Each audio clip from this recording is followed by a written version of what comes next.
আসসালামু আলাইকুম ওয়া রাহমাতুল্লাহি ওয়া বারাকাতুহু। আজকে বিষয় নির্ধারণ করেছি সুন্নাতি ও ইবাদত একমাত্র কাম্য। এই বিষয়টিকে সামনে রেখে সূরা নিসা থেকে ৮৬ এবং ৮৭ নম্বর আয়াত তেলাওয়াত করেছি। বিশ্ব রাসূল হযরত মুহাম্মদুর রাসূলুল্লাহ সাল্লাল্লাহু আলাইহি ওয়াসাল্লামের বাচনিক বর্ণনা এক খণ্ড হাদিস পাঠ করেছি সহিহ বুখারী ও মুসলিম থেকে। সালাম, আসসালামু আলাইকুম, এই বিষয়টিকে নিয়েই কিন্তু মূলত আলোচনা হবে ইনশাআল্লাহ আজিজ। ওমা তাওফীকি ইল্লা বিল্লাহ আলাইহি ওয়া তাওয়াক্কালতু আলাইহি ওয়া ইলাইহি উনীব। সালামের মাঝে অনেক অতিরঞ্জিত করা হয়েছে। মুসাফা করার পরে বুকে হাত মারা, তারপরে দুই চক্ষু মাসা করা, দুই হাত দিয়ে মুসাফা করা, এই ধরনের কিছু গরহিত ইসলাম সমর্থিত না, এর সপক্ষে কোনো দলিলও নেই, এগুলি আমাদের কাম্য নয়। সালাম লেনদেনে অনেক উপকার আছে আমাদের জন্য, এমনকি নেকি অর্জন হয়ে থাকে। আমি আর বেশি কথা না বাড়িয়ে সরাসরি চলে যাই। আল্লাহ কি বলছেন? আল্লাহ বলেন, যখন তোমাদেরকে কেউ সালাম দিবে, আসসালামু আলাইকুম বলবে, ফাহাইয়ু, এর জবাব দাও, বিআহসানা মিনহা, বর্ধিত আকারে কিছু শব্দ সংযোজন করে, অথবা রুদ্দুহা, সম পরিমাণ, যতটুকু বলেছে ততটুকু পরিমাণ জবাব দাও। ইন্নাল্লাহা কানা আলা কুল্লি শাইইন হাসিবা। আল্লাহ রাব্বুল আলামিন প্রতিটা জিনিসের হিসাব নেবেন কিয়ামতের দিন। প্রতিটা জিনিসের ইঙ্গিত হচ্ছে সালামের মধ্যে অতিরঞ্জিত হলে নেকি থেকে বঞ্চিত হবে। সালামের মধ্যে এমন কিছু ঢুকিয়ে দিলে, প্রবেশ ঘটালে, ওটা সালামের পর্যায়ে থাকবে না, বরং বিদাতের পর্যায়ে চলে যাওয়ার সম্ভাবনা আছে। এটা হিসাব হবে, দাঁড়িপাল্লাতে ওজন করা হবে। আল্লাহু লা ইলাহা ইল্লাহু, তিনি সেই মহান সত্তা, একমাত্র সত্য মাবুদ, উপাস্য, তিনি ছাড়া কোনো উপাস্য নেই। তিনি লা ইয়াজমা'আন্নাকুম, অবশ্যই তোমাদেরকে একত্রিত করবেন, ইলা ইয়াউমিল কিয়ামা, কিয়ামতের দিন, লা রাইবা ফি, যে কিয়ামতে কোনো সন্দেহের অবকাশ নেই। ওমান আসদাকু মিনাল্লাহি হাদিসা, আল্লাহ কোরআন মাজিদে যত কথা বলেছেন, এই কথার কোনো মিথ্যা সাব্যস্ত করার কোনো সুযোগ নেই। আল্লাহ কোরআন মাজিদে প্রতিশ্রুতি দিয়েছেন জান্নাত জাহান্নামের, হিসাব নিকাশের, ভালো মন্দের, শাস্তির, পুরস্কার তিরস্কারের। এটা অতীব সত্য, আল্লাহর কথা মিথ্যা নেই। এই হচ্ছে আয়াতের অর্থ। যে সালাম আমরা পরস্পরে লেনদেন করি, আর ইতি কথা কোথা থেকে আসলে, আর জন্ম কোথায়, সে সম্পর্কে আমি হাদিসটি পড়েছি সহিহ বুখারী মুসলিম থেকে, আবু হুরায়রা থেকে বর্ণিত আছে। তিনি বলেন, মহানবী হযরত মুহাম্মদ সাল্লাল্লাহু আলাইহি ওয়াসাল্লাম বলেছেন, যখন আল্লাহ পাক আমাদের আদি পিতা আদম আলাইহিস সালামকে সৃষ্টি করেন, খালাকাল্লাহু আদম ফি সূরাতিহি, যে অবয়ব মানুষের আছে, যে শারীরিক অবকাঠামো মানুষের আছে, ঠিক এই শারীরিক অবয়ব এবং অবকাঠামোকেই সৃষ্টি করা হয়েছিল। কিন্তু পার্থক্য এখনকার, আমরা ৩.৫ হাত, ৬ ফিট, ৬ ফিটের কম কিছু বেশি। যখন আদমকে সৃষ্টি করা হয়, তখন তার উচ্চতা ছিল তুলু হুসেন তুনা জিরান, ৬০ হাত উচ্চ ছিল। সুবহানাল্লাহ, ৬০ হাত লম্বা ছিল। অন্য হাদিস আছে, হাদিস এটা নেই, তার বডির ব্যাস ছিল ৭ হাত। যত উচ্চ হবে আমরা সবাই জানি, এটা বিজ্ঞানসম্মত, তার খুঁটি বা স্তম্ভ ততই মোটা দিতে হবে। চিকন স্তম্ভে ওই 20 তলা বিল্ডিং কখনো দাঁড়ানো যাবে না, এটাই স্বাভাবিক। সেটা বিষয় না। তুলু হোসেন তুলাচিরা সৃষ্টির পরে আল্লাহ বললেন ওই জায়গাতে কিছু ফেরেশতা বসে আছেন, তুমি সেখানে গিয়ে তাদেরকে ইসলামী অভিবাদন জ্ঞাপন করো, মানে সালাম ফাসাল্লিম আলাইহিম, ওখানে যাও, ফাজহাব ফাসাল্লিম আলাইহিম, তাদেরকে সালাম দাও। তিনি গেলেন, যাওয়ার পরে বললেন আসসালামু আলাইকুম। ফেরেশতা মণ্ডলীকে বললেন, ফেরেশতা মণ্ডলী উত্তরে বললেন আসসালামু আলাইকা ওয়া রাহমাতুল্লাহ, বর্ধিত আকারে একটি বাক্য বেশি হয়েছে এখানে।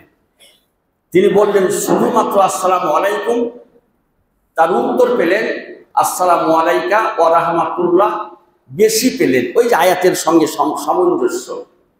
বিআহসানা মিনহা, উত্তরের সময় কিছু শব্দ সংযোজন করা যেতে পারে, এটা হতে হবে স্বীকৃত হাদিস থেকে বা কোনো আয়াত থেকে হতে হবে। তো আয়াতে তো বলা হচ্ছে কিছু বেশি আকারে, তাই তারা বেশি দিলেন। সেই দিন থেকে সালামের চর্চা শুরু হয়ে গেল। তাহলে আমরা ধরে নিতে পারি যে সালামের চর্চা আমাদের আদি পিতা হযরত আদম আলাইহিস সালাম থেকে চালু হয়েছে। হাদিসটি বুখারী মুসলিমে খুঁজে পাওয়া যাবে। ফাজাদুহু ওয়া রাহমাতুল্লাহ বেশি করেছে। এর ফজিলত পরে একটা হাদিস থেকে আমার মুখ থেকে শুনতে হয় ইনশাআল্লাহ হাদিস। এই ছিল সালামের সূচনা, আদিকাল থেকে চলে আসছে, এটা কিয়ামত পর্যন্ত থাকবে। এইবার আন আব্দুল্লাহ ইবনে আমর রাদিয়াল্লাহু তাআলা আনহু قال রাসূলুল্লাহ সাল্লাল্লাহু আলাইহি ওয়াসাল্লাম আন্না রাজুলান সালাম নবী সাল্লাল্লাহু আলাইহি ওয়াসাল্লাম আইয়ুল ইসলামের খায়র। ইসলামের অনেক কার্যাবলী আছে, যারা আমরা মুসলিম, আমাদের দৈনন্দিন জীবনে অনেক করণীয় আছে। আল্লাহ রাসূলকে একজন সাহাবী জিজ্ঞেস করলেন এই করণীয় সমূহের মধ্যে কোন কাজটা সবচাইতে ভালো, উৎকৃষ্ট মানের হতে পারে, আল্লাহ বেশি খুশি হন এমন একটি কাজের কথা বলুন। আল্লাহ রাসূল বললেন কতুতেলে তম, ক্ষুধার্তকে খাদ্য দেবে। যারা ক্ষুধার্ত, পেটে ক্ষুধা যত জ্বালা আছে, এদের ক্ষুধা নিবারণ করার জন্য খাদ্য দেবে। অন্য হাদিসে আছে যে একটা প্রাণীকেও খাদ্য দিয়ে বাঁচালে তার নেকি আছে। অনেক হাদিস আমার জানা আছে, আলহামদুলিল্লাহ, ওদিকে আমি আর যাবো না। তাহলে ক্ষুধার্তকে খাদ্য দান। 2 নম্বরে বললেন ওয়াতাকরাউস সালাম মানলাম আরাবতা ওয়া মানলাম তারিফ, এটা বুখারী মুসলিম থেকে এসেছে। তোমার সঙ্গে যখন তোমার কোনো মুসলিম ভাইয়ের সাক্ষাৎ হবে, মুখোমুখি হবে, তাকে চিনো বা নাই চিনো, তার বাড়ি সম্পর্কে, দেশ সম্পর্কে, নাম সম্পর্কে তোমার কোনো জানাশোনা নেই, দেখা হলে তাকে সালাম দাও। আর যাকে চিনো তাকে তো দিতেই হবে। পরিচিত মানুষকেও সালাম দেবে, অপরিচিত মানুষকেও সালাম দিবে। ছোট্ট হাদিস, এটা বুখারী মুসলিম থেকে এসেছে। এই হাদিসটা থেকে আমরা শিক্ষা নিতে পারি যে সালাম দেওয়ার রীতি আল্লাহ রাসূল থেকে এটা একটা বাধ্যবাধকতার মধ্যে চলে গেছে। সালাম দেওয়া হলে কি সুন্নাত, সালামের জবাবদাহি কি ওয়াজিব আয়াত অনুযায়ী। তাহলে এখান থেকে আমরা কিছু শিক্ষণীয় বিষয় পেলাম যে সালামের মর্তবা, সালাম দেওয়ার রীতিনীতি এবং প্রচলন, এটা বিস্তার ঘটাতে হবে এবং এর থেকে আমরা আল্লাহর সান্নিধ্য লাভ পেতে পারি। আলহামদুলিল্লাহ। শুধু হাদিস থেকেই কথা হবে, বেশি আর এর ব্যাখ্যা হবে না। আন আবি হুরায়রা রাদিয়াল্লাহু তাআলা আনহু قال রাসূলুল্লাহ সাল্লাল্লাহু আলাইহি ওয়াসাল্লাম লা তাদখুলুল জান্নাতা হাত্তা তুমিনু ওয়ালা তুমিনু হাত্তা তাহাব্বু আওয়ালা আফালা আদুল্লুকুম আলা শাইইন ইজা ফালতুমুহু তাহাব্বু আফসুস সালাম বাইনাকুম, রাওয়াহু মুসলিম।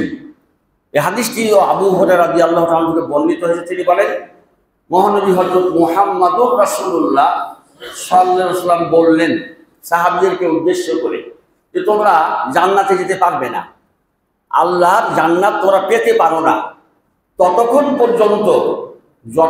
পর্যন্ত তোমরা একে অপরকে ভালো না বাসো। তোমাদের প্রত্যেকেরই উচিত হক আদায় করা একজন মুসলিম ভাইয়ের।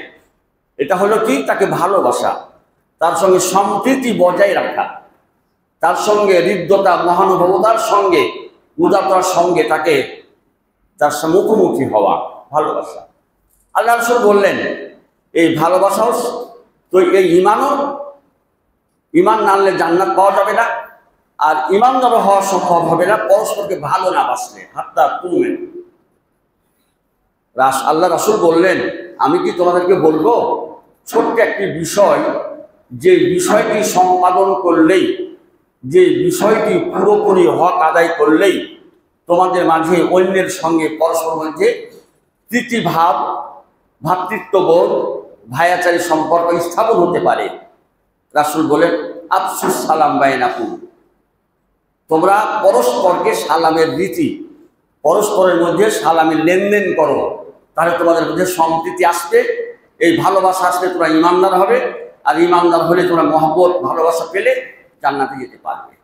এই হাদিসটি থেকেও আমরা শিক্ষা নিতে পারি যে পারস্পরিক সম্পর্ক নিবিড় ঘনিষ্ঠ করার একটি মাত্র উপায়, সেটা হলো কি সালামের লেনদেন করা।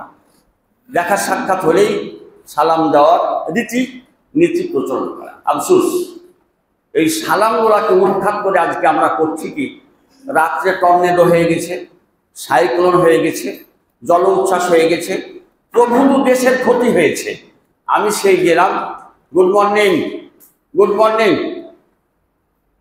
এটা বলা কি খাবে? এটা কি বিজ্ঞানসম্মত হবে? রাতের অবস্থার দিকে একটু খেয়াল করেননি কি হয়েছে? কত ক্ষতিগ্রস্ত হয়েছে জাতি, কত ক্ষতিগ্রস্ত হয়েছে দেশ, সেই চিন্তা ভাবনা মাথাতে নেই। Good morning, good night, good day, new happy ইয়ার, এটা আসলো থেকে, এই বিষয়গুলো আসলো থেকে? মাথাতে একটু খাটাবেন, বুদ্ধি করবেন। আল্লাহ রাসূলের চিরন্তন শিক্ষা, যতই মানুষ ব্যথাতুর হোক, যতই মানুষের বাড়িতে কষ্ট হোক, দুঃখ হোক, বেদনা হোক, ভারাক্রান্ত প্রাণ হোক, আপনি যখনই যাবেন আসসালামু আলাইকুম, আপনার প্রতি শান্তি বর্ষিত হোক, রহমাতুল্লাহ, আল্লাহর রহমত বর্ষিত হোক, বারাকাতুহু, আল্লাহর সমৃদ্ধি, আল্লাহর বরকত আপনার অবতীর্ণ হোক। এই কথা বললে কতটুকু সাইন্টিফিক, কতটুকু বিজ্ঞানসম্মত ভেবে দেখবেন। ওই দুঃখের সময়, কষ্টের সময়, অভাবন্যর সময় আপনি যে গুড মর্নিং বলছেন, সুপ্রভাত বলছেন, গুড নাইট বলছেন, এই বলার যৌক্তিকতা কতটুকু একটু বিচার করবেন। আপনার মহানগর সিটির লোক, আপনারা শিক্ষিত মানুষ, এগুলো আসলো থেকে, এই কালচার থেকে আসলো? এই কালচার আমরা কেন করি? এগুলো পরিহার করতে হয়, বর্জন করতে হবে, যদি যৌক্তিক হয়। সামনে আগাই। আন আবি উমামা আল-বাহিলি রাদিয়াল্লাহু তাআলা আনহু ক্বালা রাসূলুল্লাহ সাল্লাল্লাহু আলাইহি ওয়াসাল্লাম ইন্না আওলা নাস বিল্লাহ মান বাদা বিসসালাম, রাওয়াহুল বুখারী। এই হাদিসটি আবু উমামা আল-বাহিলি রাদিয়াল্লাহু তাআলা বর্ণিত হয়েছে। তিনি বলেন মহানবী হযরত মুহাম্মদুর রাসূলুল্লাহ সাল্লাল্লাহু আলাইহি ওয়াসাল্লাম বলেছেন, সেই ব্যক্তি আল্লাহর খুব নিকটবর্তী, সেই ব্যক্তি আল্লাহর খুব প্রিয় বান্দা, যে নাকি সর্বার্গে সালাম দেয়। দেখা হওয়ার সময়ই তার মুখে, তার ঠোঁট নাই এসে সালাম দেয়, আসসালামু আলাইকুম কাইফা হালুক।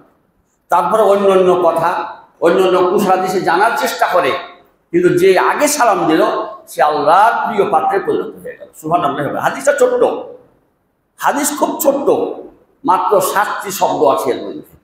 সেই ব্যক্তি উত্তম, আল্লাহর সান্নিধ্য লাভকারী, আল্লাহর নৈকট্য হাসিল করতে পারে, যে নাকি সর্বার্গে সালামের দেয়। আমরা ভাবি ছোট মানুষ আসছে, তাকে কেমন করে সালাম দেব? সে ছাত্র, তাকে কেন সালাম দেব? সে গরিব, তাকে কেন সালাম দেব? এটা করবেন না, দয়া করে এটা করবেন না। এই নাম্বারে আসেন, প্রথম নাম্বারে, এ গ্রেডে আসেন, সালাম দেওয়ার মাধ্যমে আপনি প্রথম সারির একজন মুসলিম হন। সে যে পর্যায়ের মানুষ হোক, যেভাবে যখন আসে তাকেই দেন। আর একটা হাদিস না শোনালে এটা কমপ্লিট হয় না। আর আসমা বিনতে ইয়াজিদ রাদিয়াল্লাহু তাআলা আনহা ক্বালা মারান নবী সাল্লাল্লাহু আলাইহি ওয়াসাল্লাম আলাইনা ফাসাল্লামা ইলাইনা, রাওয়াহু তিরমিজি। আসমা বিনতে ইয়াজিদ থেকে বর্ণিত, তিনি বলেন মহানবী হযরত মুহাম্মদুর রাসূলুল্লাহ সাল্লাল্লাহু আলাইহি ওয়াসাল্লাম যখন জনপদ দিয়ে পথ অতিক্রম করতেন, তখন মহিলাদের সঙ্গে দেখা হতো। সে মহিলা কি পর্যায়ের, কতটুকু শিক্ষিত, কতটুকু ধনী, এগুলোর দিকে তারা গুরুত্ব দিতেন না। দিতেন যে তারা মহিলা মানুষ দাঁড়িয়ে আছে, আসসালামু আলাইকুন্না আইয়ুহান নেসা, ও মহিলা তোমাদের প্রতি আল্লাহর শান্তি বর্ষিত হোক। মেয়েদেরকে দেখে তারা সালাম দিতেন। শুধু এখানেই শেষ নয়, আনাস বিন মালিক রাদিয়াল্লাহু তাআলা আনহু ক্বালা রাসূলুল্লাহ ইজা মাররা নবী সাল্লাল্লাহু আলা গিলবান ফাসাল্লামা আলাইহি। আর এক ছোট্ট হাদিস, তিনি বলেন, আনাস বিন মালিক বলেন, যখন আল্লাহ রাসূল সাল্লাল্লাহু আলাইহি ওয়াসাল্লাম ছোট ছেলেদের মধ্যে দিয়ে যাচ্ছেন, এবার সামনে ছোট ছেলে মেয়ে খেলাধুলা করছে বা জটলার সৃষ্টি করছে, যাই করুক করছে, ওখানে গেলেও তাদেরকে সালাম দিয়ে তিনি পথটা অতিক্রম করতেন। সুবহানাল্লাহ। আজকে আমরা মানে এতই উদ্ধত্তপূর্ণ, এত ধৃষ্টতা পোষণকারী আমরা, যে ছোট বড় ধনী গরিবের বিচার বিশ্লেষণ করে মুখের কথাটা একটু বলে থাকি আসসালামু আলাইকুম। শিক্ষা নেবেন, এ হাদিসটা খুব শিক্ষণীয়। আল্লাহ রাসূলের আদর্শ ছাড়া জান্নাতে যাওয়া কারোর পক্ষে সম্ভব নয়। লাকাদ কানা লাকুম ফি রাসূলিল্লাহি উসওয়াতুন হাসানাহ, 33 নম্বর সূরা, সূরা আহজাব 21 নম্বর আয়াত। আল্লাহ রাসূলের মধ্যে খুঁটিনাটি সব আদর্শ খুঁজে পাওয়া যাবে। সুবহানাল্লাহি ওয়া বিহামদিহি। তাহলে একটু তালাশ করতে হবে, একটু শিক্ষার জন্য উদ্গ্রীব হতে হবে, একটু শিক্ষা নেওয়ার জন্য চেষ্টা করতে হবে, তবেই পাবেন। আন কাতাদা রাদিয়াল্লাহু তাআলা আনহু ক্বালা রাসূলুল্লাহি সাল্লাল্লাহু আলাইহি ওয়াসাল্লাম কুলতু লি আনাস বিন মালিক কানাতিল মুসাফাহাতু ফি আসহাবি রাসূলিল্লাহি সাল্লাল্লাহু আলাইহি ওয়াসাল্লাম, রাওয়াহুল বুখারী। আনাস বিন মালিক আল্লাহ রাসূলের 10 বছরের খাদেম ছিলেন। বয়স 10 বছর রাসূলের সান্নিধ্যে থাকলেন, তখনই 20 বছর বয়স আল্লাহ রাসূলের ইন্তেকাল হয়ে গেল।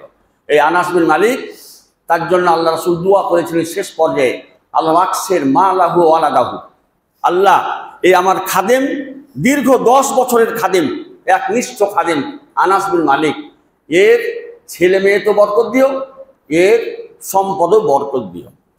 হাদিস বন্ধন করলে পাওয়া যায় যে তার জীবনীতে দেখা গেছে মৃত্যুর আগ পর্যন্ত 120 সন্তান সে দেখে মারা গেছে। নিজের ওরসজাত সন্তান নয়, ওরসজাত সন্তান থেকে এই শাখা প্রশাখা দেখতে দেখতে চলে গেছেন 120 ছেলে পর্যন্ত তিনি দেখে মারা গেছেন। অনেক বয়সের অধিকারী ছিলেন আনাস বিন মালিক। আল্লাহ রাসূলের দোয়া কার্যকর ছিল। আর প্রভূত অর্থের তিনি অধিক প্রাচুর্যের মালিক হয়েছিলেন। সে আনাস বিন মালিক, তিনি বলছিলেন, তাকে জিজ্ঞেস করলাম, আল্লাহ রাসূলের আমলে আল্লাহ রাসূলের যে সাহাবীবর্গ ছিল তারা কি সালাম লেনদেনের পর মুসাফা করতেন? সাফহাতুন, এটা হলো কি সাফহাতুন মানে হাতুলি, তারা কি মুসাফা করতেন? সাহাবীদের মধ্যে মুসাফার প্রচলন ছিল? তিনি এক কথায় বললেন, নাম, অবশ্যই ছিল তো বটেই। তবে অন্য একটা হাদিস আছে, তার সানাদ দুর্বল, আমি দেখেছি যে এই সালামের পরিপূরক হচ্ছে কি মুসাফা। তবে জয়ী হাদিসটা মানতে যাই না, এর জন্য আমি বলি যে রাসূলকে জিজ্ঞেস করা, সাহাবীকে জিজ্ঞেস করা হলো যে মুসাফা করা যায় কিনা, তিনি বললেন যে মুসাফা ছিল, প্রচলন ছিল, সাহাবীরা মুসাফা করতেন। তবে মুসাফা করে 2 হাত দিয়ে মুসাফা করার কোনো হাদিস নেই। হাম্মাদ বিন যায়েদ থেকে একটা কথা আছে যে তার হাতের মধ্যে রাসূলের হাত ছিল, এটা বুখারী বলেছে। কিন্তু প্রকৃত পক্ষে সাফহাতুন মুসাফাহা 2 জনে করতে হবে, একজনের এক হাত ডান হাত, আর একজনের ডান হাত, এই এখানে হলেই এটা না হলে মুসাফা, মোফালা বাবের মাসদার, এটা 2 জন ছাড়া সম্ভব নয়। তবে 2 হাতের কথা কোনো গ্যারান্টি নেই, কোনো দলিলও নেই। হাত মোছার পরে হাত দিলাম, চোখটা একটু মশা করলাম। ভক্তি, অতি ভক্তি চোরের লক্ষণ, মনে রাখবেন। এত ভক্তি, এই ভক্তির আতিশয্য দেখাবেন না। শুধু সালাম দিবেন, সালাম দিয়ে মুসাফা করে বাস, কুশলা দিয়ে একটু নেওয়ার পরে চলে যাবেন, যে যেখানে যাবেন সে যাবেন। মুসাফা সম্পর্কে আরও হাদিস আমি মনে করেছি, কিন্তু অনেক হাদিস দলিল জয়ীফ আছে, এই জন্য আমি আর বলতে চাচ্ছিলাম, সামনে আগাতে চাই। এই হাদিসটি বুখারী থেকে বর্ণিত হয়েছে। এইবার সালামের ফজিলত সম্পর্কে আন ইমরান বিন হুসাইন রাদিয়াল্লাহু তাআলা আনহু ক্বালা রাসূলুল্লাহি সাল্লাল্লাহু আলাইহি ওয়াসাল্লাম যা রাজুলুন ইলা নবী সাল্লাল্লাহু আলাইহি ওয়াসাল্লাম ফাকালা আসসালামু আলাইকুম ইয়া রাসূলুল্লাহ ফারাদ্দা আলাইহি সুম্মা জালাসা সুম্মা জা আখার ফাকালা আসসালামু আলাইকুম ওয়া রাহমাতুল্লাহ ফারাদ্দা আলাইহি সুম্মা জালাসা ফাকালা জা রাজুলুন আখার ফাকালা আসসালামু আলাইকুম ইয়া রাসূলুল্লাহ আসসালামু আলাইকুম ওয়া রাহমাতুল্লাহি ওয়া বারাকাতুহু। রাসূল বলেন যে আশরুন, দ্বিতীয় জনের ব্যাপারে বললেন যে ইশরুন, তৃতীয় ব্যক্তির সালামের জবাবে বললেন যে সালাসুন। এই হাদিসটি তিরমিজি থেকে বর্ণিত হয়েছে, আবু দাউদ থেকে বর্ণিত হয়েছে, সানাদ সহি আছে। হাদিসটা কি? ইমরান বিন হুসাইন একজন সুবিখ্যাত আল্লাহ রাসূলের সাহাবী, তার থেকে বর্ণিত। তিনি বলেন, মহানবী হযরত মুহাম্মদ সাল্লাল্লাহু আলাইহি ওয়াসাল্লাম আমাদের মাঝে ছিলেন, এমতো অবস্থায় একজন আগন্তুক সাহাবী আসলেন, এসে রাসূলকে সালাম দিলেন সম্বোধন করে, আসসালামু আলাইকুম ইয়া রাসূলুল্লাহ। তোর মজলিস চলছিল, আল্লাহ রাসূল জবাব দিলেন, উত্তর দিলেন। কি বলে উত্তর দিলেন এই কথা কিন্তু ওখানে পাওয়া যায় না। তোমরা অন্য হাদিস থেকে তো জানি ওয়ালাইকুমুস সালাম ওয়া রাহমাতুল্লাহি ওয়া বারাকাতুহু, বেশি করে দিলে ওয়া বারাকাতুহু পর্যন্ত যেতে পারা যায়। রাসূল কি বলেছেন? সালামের জবাব দিলেন। লোকটি বসে গেল, একটা জায়গা বুঝে বসে গেল। রাসূল বললেন, তোমার আমলনামাতে 10টি নেকি সঞ্চিত হলো। সুবহানাল্লাহি ওয়া বিহামদিহি। তোমার আমলনামাতে এই কথা বলার কারণেই তুমি 10টা নেকি অর্জন করতে সক্ষম হয়েছো, আলহামদুলিল্লাহ। দ্বিতীয় ব্যক্তি আসলেন আর বললেন, আসসালামু আলাইকুম ওয়া রাহমাতুল্লাহ। আল্লাহ রাসূল জবাব দিলেন। দেওয়ার পরে লোকটিও বসে গেল। রাসূল বললেন যে এইবার 2 দশক তুমি নেকি পেলে, মানে 20টা নেকি তুমি অর্জন করেছো, সুবহানাল্লাহি ওয়া বিহামদিহি। তৃতীয় ব্যক্তি আসলেন, আসার পর বললেন, আসসালামু আলাইকুম ওয়া রাহমাতুল্লাহি ওয়া বারাকাতুহু। আরো 2টা বাক্য বেশি করে দিয়েছেন। হে রাসূল, আপনার প্রতি আল্লাহর শান্তি বর্ষিত হোক, আপনার সঙ্গে আমার কোনো সাংঘর্ষিক নেই, আপনি নিরাপদ, আপনার পক্ষ থেকে আমিও নিরাপদ। সালামের মানে হলো এতটুকু, খালি শান্তির মধ্যেই সীমাবদ্ধ করলে হবে না। সালাম লেনদেন করলে এখান থেকে প্রমাণিত হয় যে ওই লোক থেকে এই ব্যক্তিও নিরাপদ, আর এই ব্যক্তি থেকে সেই লোকটাও নিরাপদ। সুবহানাল্লাহি ওয়া বিহামদিহি। এত অর্থবহ এই সালামের মধ্যে, এত এইসব কথাগুলো আছে, তাৎপর্যগুলো লুকায়িত আছে। রাসূল বলে যে তুমি 30টা নেকি অর্জন করেছো। হাদিসে তিরমিজি থেকে এবার আবু দাউদ থেকে সহিহ সনদে এসেছে, তবে ইবনে মাজাহতে হাদিসটা আবার এসেছে। সেখানে আরো 2টো বাক্য বেশি করা হয়েছে, আরো 2টো বাক্য বেশি করা হয়েছে। আসসালামু আলাইকুম ওয়া রাহমাতুল্লাহি ওয়া বারাকাতুহু ওয়া মাগফিরাতুহু ওয়া রিদওয়ানুহু, মানে 50 পর্যন্ত চলে গেছে। যেহেতু হাদিসের সানাদ জয়ীফ, এজন্য আমরা বলি না, আপনাকে বলতে বলছি না। আপনারা বলবেন আসসালামু আলাইকুম ওয়া রাহমাতুল্লাহি ওয়া বারাকাতুহু পর্যন্ত ক্ষান্ত হবেন। হাদিসে তিরমিজি থেকে আবু দাউদ থেকে বর্ণিত হয়েছে। আরো সামনে আগাই। আন কাতাদা রাদিয়াল্লাহু তাআলা আনহু ক্বালা রাসূলুল্লাহি সাল্লাল্লাহু আলাইহি ওয়াসাল্লাম ইজা দাখালতুম বাইতান ফাসাল্লিমু আলা আহলিহি ওয়া ইজা খারাজতুম ফাআউযু আহলাহু বিসালামিন, রাওয়াহুল বাইহাকী শুবিল ঈমান। এই হাদিসটাও ছোট্ট। তিনি বলেন, কাতাদা বলেন যে মহানবী হযরত মুহাম্মদুর রাসূলুল্লাহ সাল্লাল্লাহু আলাইহি সাল্লাম বলেছেন, যখন তোমরা স্বগৃহে পদার্পণ করবে, অন্যের বাড়িতে যাবে, ক্লাসরুমে ঢুকবে, দোকানে যাবে, শপিং মলে যাবে, যে কোনো ঘরে, যে কোনো জায়গাতে, সেটা কলেজ হতে পারে, ইউনিভার্সিটি হতে পারে, শিক্ষাঙ্গন, বাংলা কথা শিক্ষাঙ্গন, যেখানে তুমি যাও, যেখানে মানুষ আছে, সেই জায়গাতে গেলেই সর্বদা ফাসাল্লিম আলাইহি, তাদেরকে সালাম দিতে হবে। আর এখন ঢুকলেই দাঁড়িয়ে গেল, সালাম দিয়েও ঢুকলেন না স্যার, উনি আসছেন একা, শ্রেণীকক্ষে ঢুকেছেন, সালামের কথা নাই, যাহা ঢুকলেন সব দাঁড়িয়ে গেল। এদিকে আসলো কোত্থেকে? এই পদ্ধতি পেলেন কোথায়? ইহুদি নাসারার, পরে হাদিস আসছে, পরে বলছে, হাদিসগুলো পরে বলছে। ইহুদি নাসারা থেকে কালচার এসেছে, আমাদের মধ্যে ঢুকে গেছে। আল্লাহ রাসূলের কি এ ব্যাপারে বিধান নেই? আল্লাহ রাসূলের কোনো আদর্শের ব্যাপারে নেই? আছে, কিন্তু আমরা পড়ি না, জানি না। আমরা সক্রেটিসকে বুঝি, আমরা বহু বহু বড় বড় বিজ্ঞানীকে চিনি, জানি। আমরা হিন্দু পণ্ডিতগুলাকে সব চিনি, ওদের কবিতা বেশি, ওদের পদ্যাংশ বেশি, একবার প্রত্যেকটা শ্রেণীতে আছে, ওদেরকে আমরা চিনি। কিন্তু চিনি না কাকে? ইমাম বুখারীকে চিনি না, মুসলিমকে চিনি না, আবু হুরায়রাকে চিনি না, সাহাবী সম্পর্কে আমার কোনো ধারণাই নেই। তিনি বলেন, যখন যেই জায়গাতে যাবে, তুমি প্রবেশ করবে, তোমার আগমন যেখানে ঘটবে, ফাসাল্লিম আলাইহি, তাদেরকে তুমি সালাম দাও। আসসালামু আলাইকুম বলো, অথবা আসসালামু আলাইকুম রাহমাতুল্লাহ বলো, অথবা আরো বেশি আসসালামু আলাইকুম রাহমাতুল্লাহি ওয়া বারাকাতুহু পর্যন্ত যেতে পারো, বলো। অন্য হাদিস আছে যে তা কোনো বারাকাতাল্লাহু, যাদের জন্য এই সালাম দেওয়া হবে, তারা শুধু নিরাপদ নয়, তাদের মধ্যে শুধু আল্লাহর শান্তি আসবে না, ওদের প্রতি আল্লাহর সার্বিক, আল্লাহকে সহযোগিতা করার দায়িত্ব আল্লাহর উপর হয়ে যায়। সার্বিক দায়িত্ব, সার্বিক রক্ষণাবেক্ষণের দায়িত্ব আল্লাহর প্রতি ন্যস্ত হয়ে যায় এই সালামের মাধ্যমে।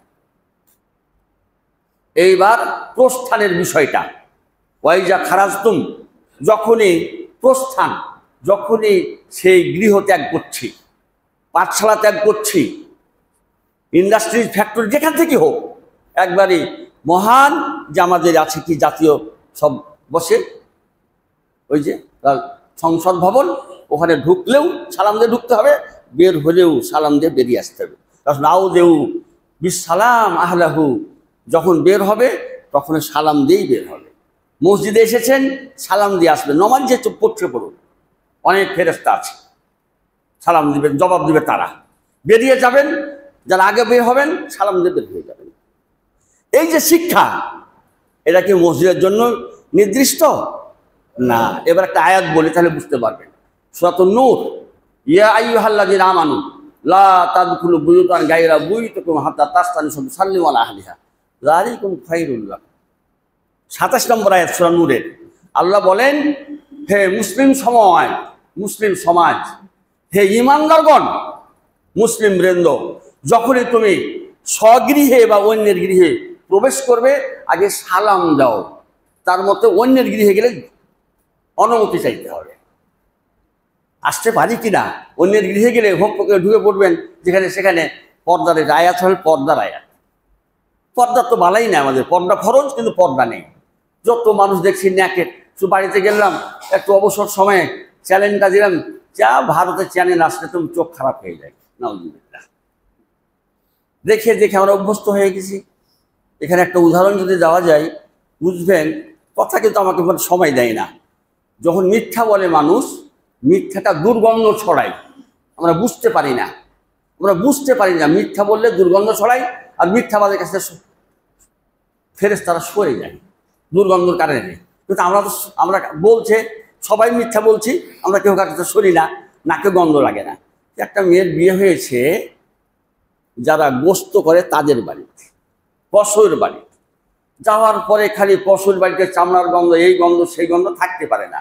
রাত্রিটা কাটানোর পর বাড়িতে এসে বলছে, বাবা ওই বাড়িতে আমি আর যাবো না, এমন বাড়িতে বিয়ে দিয়েছো যেই বাড়িতে চামড়ার গন্ধে ঠিক আছে, থাকা যাবে না, ওই স্বামীর ভাত খাবো না। বুঝে নিলেন যে নাকে এখনো শয়নি, নতুন। বাপ মা যাও, আবার যাও, দেখি 8 দিন দেখি, আবার চলে গেলেন। 8 দিন পরে আবার আসলেন, যেটা দেশের আমাদের প্রচলন আছে, এই দেশ প্রচলনে চলে আসলেন। কেমন হয়েছে? একটু একটু কম কম লাগছে। আবার যাও, এটা হয়ে যাবে। আবার চলে গেল, মাস পরে আসলো, 15 দিন পরে আসলো, তারপর নাকে গন্ধরা শুয়ে গেছে। তো মিথ্যা শুনে শুনে, মিথ্যা বলে বলে আমরা আজকে আমাদের টিকসই হয়ে গেছে, আমরা আর গন্ধ পাই না। এই হচ্ছে অবস্থা আমাদের মুসলিম জাতির। এই সমস্যা এখন হয়ে গেছে। আমরা এই সকল চিন্তাই ভাবনা করি না, কিচ্ছু কোনো চিন্তা ভাবনা নেই, সালামের সাথে কোনো সম্পর্ক নেই। আমরা অন্য সম্পর্কের সঙ্গে আমরা জড়িয়ে পড়েছি, আমরা অন্য অনাদর্শ আদর্শকে আমরা নিজের ঘরে টেনে এনেছি। এইবার কথা আর বলতে যাব না, আরো 3-4টা হাদিস এখনো বাকি আছে আমার। আন আব্দুল্লাহ ইবনে আমর রাদিয়াল্লাহু তাআলা আনহু ক্বালা রাসূলুল্লাহ সাল্লাল্লাহু আলাইহি ওয়াসাল্লাম লাইসা মিন্না মান তাসাব্বাহা বিগাইরিনা ওয়ালা তাসাব্বাহু বিল ইয়াহুদ ওয়াল নাসারা ইন্না তাসলিমাতান নাসারা আল ইশারাতু বিল আকুব ওয়া ইন্না তাসলিমাল ইয়াহুদ আল ইশারাতু বিল আসাবে। এই হাদিসটি তিরমিজি থেকে বর্ণিত হয়েছে সহিহ সনদে। আব্দুল্লাহ আমর বলেন, মহানবী হযরত মুহাম্মদুর রাসূলুল্লাহ সাল্লাল্লাহু আলাইহি সাল্লাম বলেছেন, যে ব্যক্তি মুসলমানের সঙ্গে সম্পর্ক বাদ দিয়া অন্য ধর্ম অবলম্বীর সঙ্গে সম্পর্ক নিবিড় করে, ঘনিষ্ঠ করে, তাদের সাদৃশ্য গ্রহণ করে, তাদের আদর্শকে লালন করে, এরা আমার উম্মত হতে পারবে না, এরা আমার উম্মত নয়। কারণ আমার মধ্যে যথেষ্ট প্রত্যেকটা বিষয়ে, এই থেকে একটা ব্যক্তির জীবন থেকে আন্তর্জাতিক জীবন পর্যন্ত প্রত্যেকটা জিনিসের সমাধান আছে কোরআন এবং হাদিসে। প্রত্যেকটা আদর্শ আসলে লুকায়িত আছে, শুধু খালি পড়ার মাধ্যমে এটাকে আজ করতে হবে, গ্রহণ করতে হবে। তো যে ব্যক্তি অন্য ধর্ম অবলম্বীর সাদৃশ্য গ্রহণ করে, সে আমার উম্মত নয়। যে খাস করে বললেন, লা তাসাব্বু বিল ইয়াহুদ ওয়ান নাসারা, তোমরা ইহুদি নাসারার সাদৃশ্য গ্রহণ করো না। আর আজকে ইহুদি নাসারার কালচার আমাদের প্রত্যেকটা ঘরে ঘরে ঢুকে গেছে। এখানে একটা কথা আসতে আমি বলছি, ইসরায়েল যেভাবে ফিলিস্তিনের লোককে মারছে, হাফ সেঞ্চুরি একবারে সেঞ্চুরি প্রতিদিন এই অবস্থা। আপনি 3টা ইহুদিকে মারেন আর 3টা খ্রিস্টানকে মারেন, তারপর গোটা পৃথিবীর তোলপাড় শুরু হয়ে যাবে ইনশাল্লাহ। গোটা পৃথিবীর তোলপাড় শুরু হয়ে যাবে যে ইহুদি মারা গেছে 3 জন, 2 জন খ্রিস্টান মারা গেছে, আর শত শত মানুষ মারা যাচ্ছে, কারো কিছু নেই। আর তাদেরই সব পণ্যদ্রব্য আমাদের ঘরকে সাজিয়ে দিচ্ছে, আলহামদুলিল্লাহ। অবস্থা হয়েই বলছিলাম, আল্লাহ রাসূল বললেন ইহুদি এবং নাসারার সাদৃশ্য গ্রহণ করো না, বিশেষ করে সালাম দেওয়ার ব্যাপারে। তারা হিংসুটে জাতি। আমি বলেছি, খুতবা দিয়েছি গত বছর 7টা খুতবা দিয়েছি ইহুদি নাসারা সম্পর্কে। তারা হিংসুটে জাতি, তারা মুসলমানের শুভাকাঙ্ক্ষী নয়। আর সালামের রীতিনীতি একজন অপরজন শুভাকাঙ্ক্ষী, হিতাকাঙ্ক্ষী, তাই সে সালামের ব্যবস্থাটা হয়েছে। তারা যখন মুসলমানকে সালাম দেয় তখন বলে আসসালামু আলাইকা, তোমার মৃত্যু হোক, নাউজুবিল্লাহ মিন যালিক। এই কথাই বলে ওরা, আসসালামু, এটা বলে না আসসালামু আলাইকা, সাম মানে মৃত্যু, তোমার মৃত্যু হোক। রাসূলের গৃহে একজন ইহুদি এসে বলছে আসসালামু আলাইকা ইয়া রাসূলুল্লাহ। মাইশা বুঝেছেন আরবি শব্দ, তখনই তিনি বললেন ওয়ালাইকা ওয়া লানাতুল্লাহি ওয়া গাযাবিহি। মাইশা একটু জোরে মেরেছেন, রাসূল শুনতে পেয়ে বললেন ইসলাম কিন্তু কটাক্ষ করা এই ধর্ম ইসলাম নয়, আয়েশা তুমি বাড়াবাড়ি করে ফেলেছ। তাকে ওয়ালাইকা বললে যথেষ্ট ছিল, সে আমার মৃত্যু কামনা করেছে, তুমি খালি বলো ওয়ালাইকা, তাহলে তারও ওটাই হোক, জবাব ওটাই। তুমি লানত বেশি করেছো, গজব বেশি করেছো, তুমি একটু তার সঙ্গে একটু বাড়াবাড়ি করে ফেলেছো। ইসলাম সেই দিকে যায় না। ইসলাম সহানুভূতির ধর্ম, সহিষ্ণুতার ধর্ম, এখানে বাড়াবাড়ি করার কোনো সুযোগ নেই। ও যে বলেছে সেটা কবুল হবে না, আর আমরা যেটা বলছি সেটা আল্লাহ পাক গ্রহণ করবেন, সুবহানাল্লাহ হবে। ওরা কিভাবে সালাম দেয়? ওরা সালাম দেয় হাত নেড়ে, আঙ্গুলগুলা নেড়ে, আসাবে, ইসবাউনের যখন আসাবে, ফিঙ্গার যাকে বলে, আঙ্গুল আঙ্গুল আঙ্গুল নেড়ে সালাম দেয়। এটা হলো ইহুদিদের চক্কা। ওভাবে সালাম দেওয়া যায়, হাত দেওয়ার কোনো সুযোগ নাসারা এইভাবে কপালে হাত, মুষ্টিবদ্ধ ধরে কপালে হাত দিয়ে সালাম দেয়। আজকে আমার আসসালামু আলাইকুম, ভালো আছেন, এদিকে আসলো কোথেকে? তাদেরই কালচার এটা।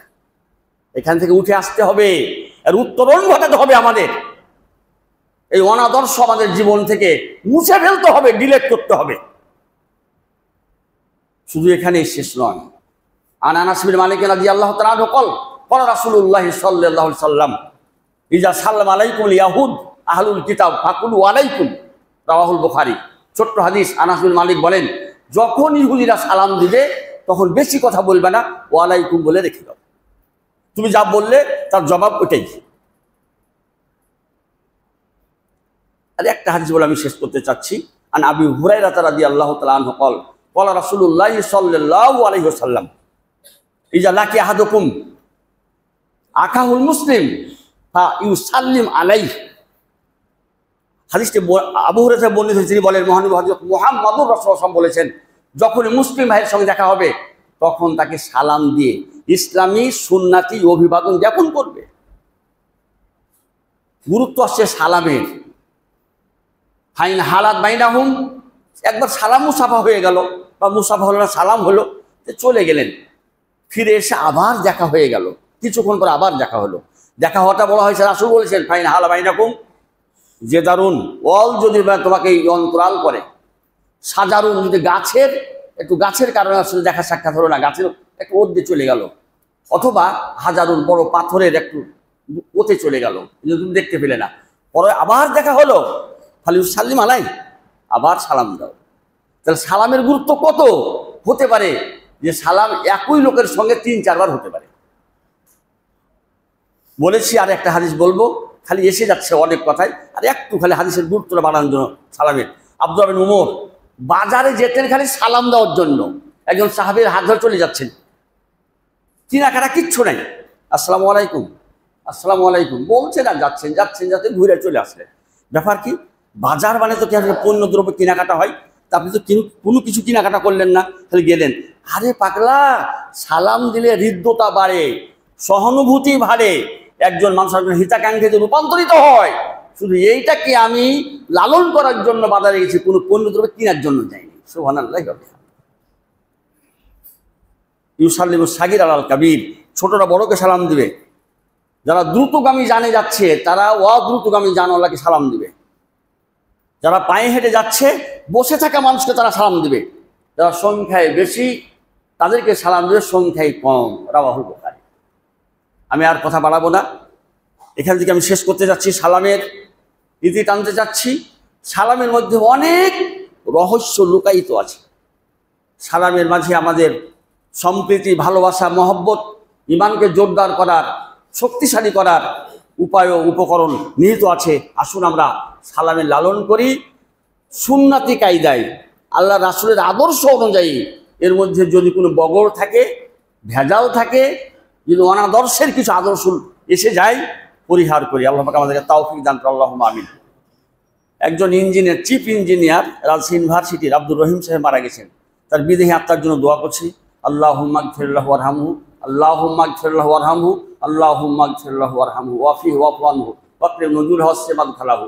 সবার জন্য দোয়া করে আজকের আমার খুতবা টানছি। আসসালামু আলাইকুম রাহমাতুল্লাহি ওয়া বারাকাতুহু। ফাযকুরুনি আযকুরুকুম ওয়াশকুরুলি ওয়া লা তাকফুরুন। আর একটা কথা আছে, শুভ সংবাদ। এই বছর আমাদের মাদ্রাসা ইশাতুল ইসলাম থেকে 4 জন ছাত্র স্কলারশিপ নিয়ে মদিনাতে যাওয়ার সুযোগ পেয়েছে। আলহামদুলিল্লাহ রাব্বিল আলামিন। আমার এই মাদ্রাসার ছাত্র 8ম শ্রেণী পাস করার পর 9ম শ্রেণীতে পড়ে, সে ছেলে তুরস্কে যাওয়ার সুযোগ পেয়েছে। সুবহানাল্লাহি ওয়া বিহামদিহি। দোয়া করবেন, এই প্রতিষ্ঠা থেকে আপনি খেয়াল করবেন।